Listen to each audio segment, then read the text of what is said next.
She was shot execution style and left to die, but she survived. Now, more than 13 years later, the two teens who committed the crime remain behind bars, while the woman they nearly killed turns her pain into power.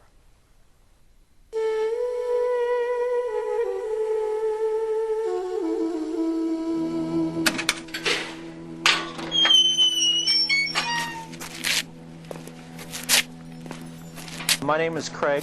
I am now 30 years old, and I am approaching my 14th year of incarceration.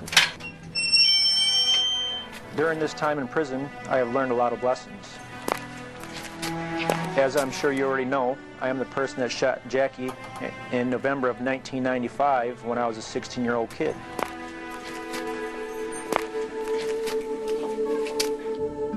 November 5th, 1995, a day Craig Sussick and Josh Briggs will never forget.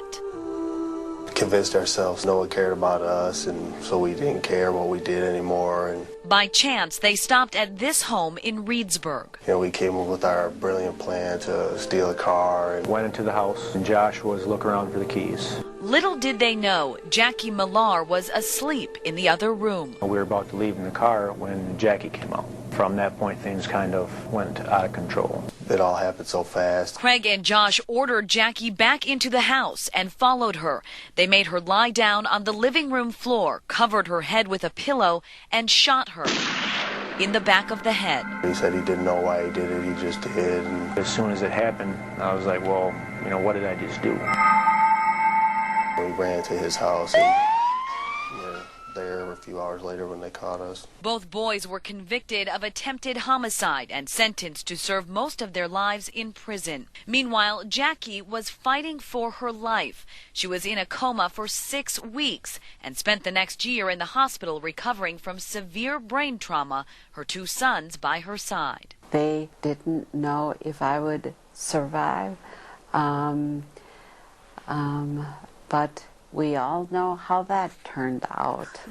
But Jackie faced an uphill battle. She was legally blind, paralyzed, and had to relearn how to do everything. How to sit, how to stand, how to walk, how to talk, how to eat, how to get dressed, even how to go to the bathroom. But there was one thing they couldn't teach her at the hospital.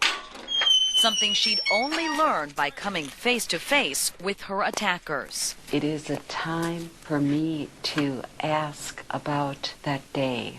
I can't remember anything. Jackie made her first prison visit 2 years after the shooting and has been going once a year ever since. Oh, how are you? It is good to see you. Good to see you too. I wanted to meet with her to say that I was sorry.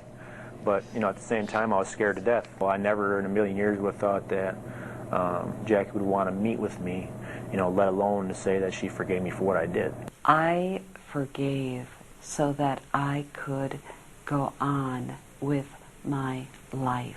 So good to see you. They talk about life. I just completed an enrichment writing course, and now I'm in algebra. Family. He has had a baby.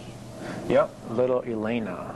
And her continuing struggle to live a normal life. This is my brace. And what does it do to help keep your ankle straight? It keeps my foot up so I can walk. But along with the small talk comes talk of the bigger picture, one they both live with every day. I am at peace with the way I have to be, but I got to meet you. When I see Jackie, these are things it's a blessing to me.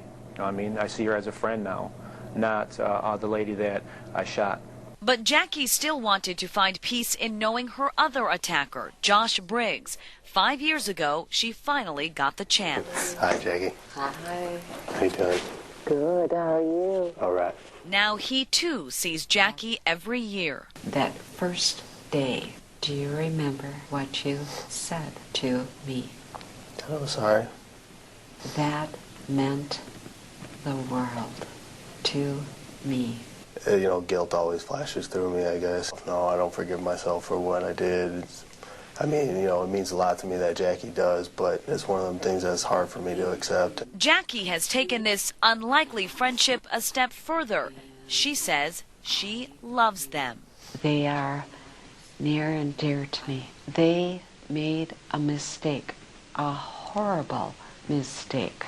It is not mistakes that tell us who we are. It is what we do about them. Both Craig and Josh made Jackie a promise to better themselves. They've written letters to kids, adults, and other inmates. Maybe you can use my mistakes that I made to avoid inflicting pain on others or upon yourselves.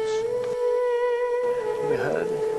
All right, Jackie, I love you. I love you. Stay safe. The future that Jackie once had that could have been brighter than her reality today, the future that I once had that could have been bright, were both changed in 1 second. All of her troubles, her pains, her discomforts, and all of her struggles are a direct result of my actions.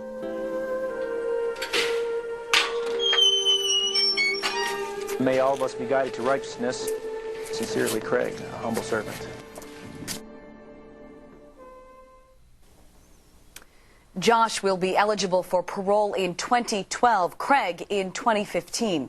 And while Jackie has forgiven them, she says that she made a promise to her 2 sons to not help either one serve less than his full sentence. She does not plan to say anything on their behalf at their parole hearings. What a powerful story with a powerful message. She really is an inspiration. We can all learn something from the way Jackie approaches life now. Great job by you and photojournalist Sam Sorensen, who also edited that story. Thanks for bringing it